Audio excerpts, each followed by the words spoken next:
Did Iran, with one carefully timed missile barrage, just expose the single biggest weakness in Israel's air power at the very moment a US-Iran deal is taking shape behind closed doors?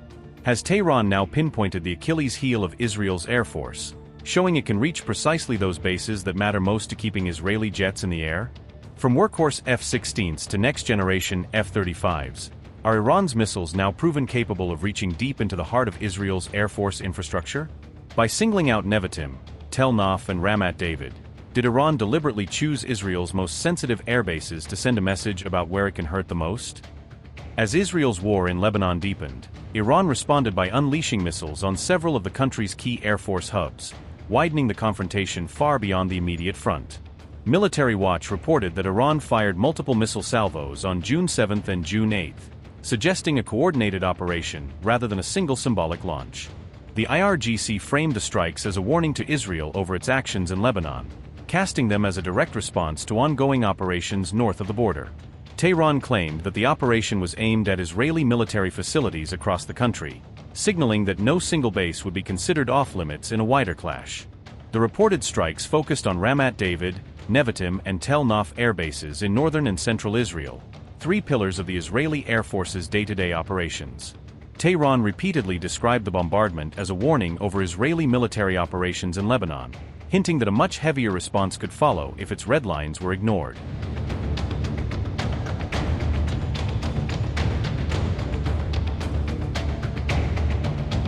Ramat David serves as the Israeli Air Force's key northern hub, launching sorties against targets across the Lebanon theater and anchoring air coverage along that front.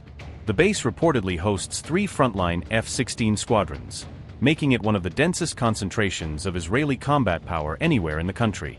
Analysts warn that successful strikes on Ramat David could threaten aircraft on the ground and severely disrupt flight operations at a critical moment in the war. Ramat David lies in northern Israel, just a short flight from the Lebanon front, positioning it on the first line of any northern escalation. It acts as a major hub for air operations targeting Lebanon, with jets routinely cycling in and out on missions across the border. The base hosts three frontline F-16 fighter squadrons, giving it substantial strike capacity at any given time.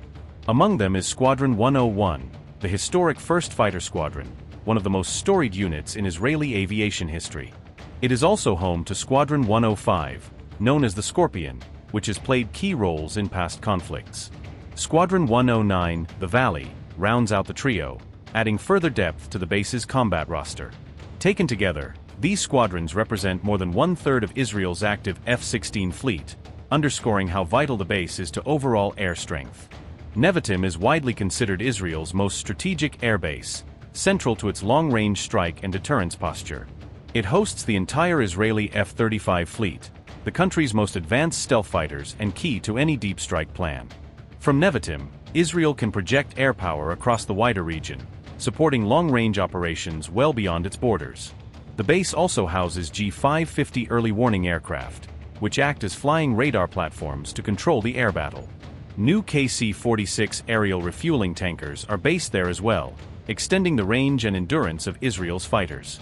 Together, these assets make Nevatim a critical force multiplier, amplifying the reach and lethality of the entire Israeli Air Force. Nevatim also functions as a key node for command, control and support missions, tying many of Israel's air operations together. Tel Nof is another major Israeli Air Force installation, long embedded in the country's core defense architecture. It sits south of Tel Aviv, close enough to protect the country's central heartland while still projecting power outward. The base hosts several fighter squadrons, providing additional strike and air defense capacity when crises erupt. It is also home to military helicopter units, including platforms used for transport, special forces and rescue missions. Tel Nof supports vital logistics and command functions, making it more than just a launch pad for aircraft.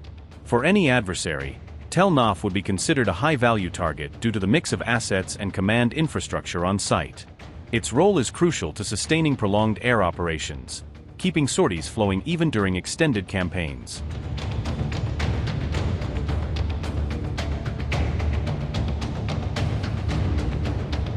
New analysis suggests that roughly 8 out of 10 Iranian missiles fired in recent salvos have reached Israeli airspace, highlighting how much pressure defenses are now under. Months of sustained combat have depleted both Israeli and U.S. anti-ballistic missile stockpiles across the region, raising questions about how long high-intensity interception can be maintained. Iran and its allies have also attacked and damaged key U.S.-linked radar sites that once formed a regional early warning net, creating potential gaps in the shared air defense picture. Newer Iranian missiles are being fielded with multiple warheads, maneuvering re-entry vehicles and even hypersonic-style gliders, all designed to make interception harder and strain Israeli systems further.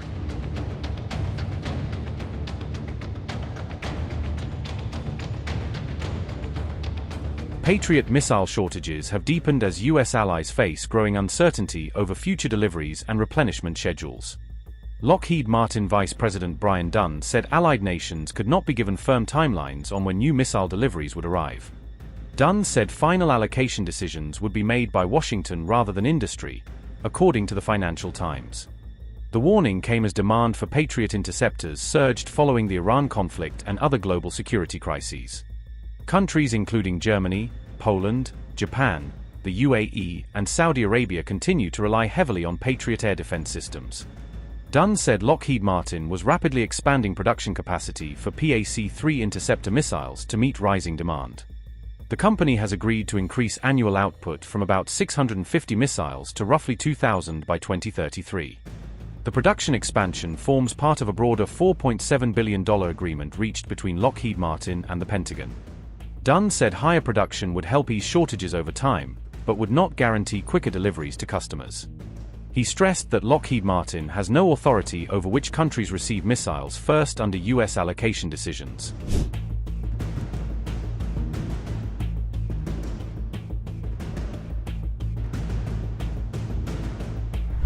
On June 10, the Financial Times reported that U.S. allies had already been warned to expect delays in Patriot missile deliveries. Ukraine has continued to depend heavily on Patriot batteries to defend against Russian missile and drone attacks. Analysts said interceptor shortages have made the task of protecting Ukrainian cities increasingly difficult.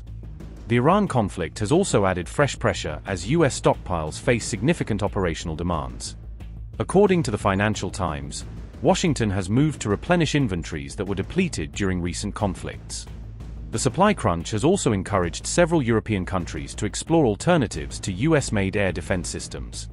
Lockheed executive Paula Hartley said many allied governments were becoming increasingly frustrated by delivery delays. Hartley said several countries were now questioning both US availability and broader policy decisions regarding allocations.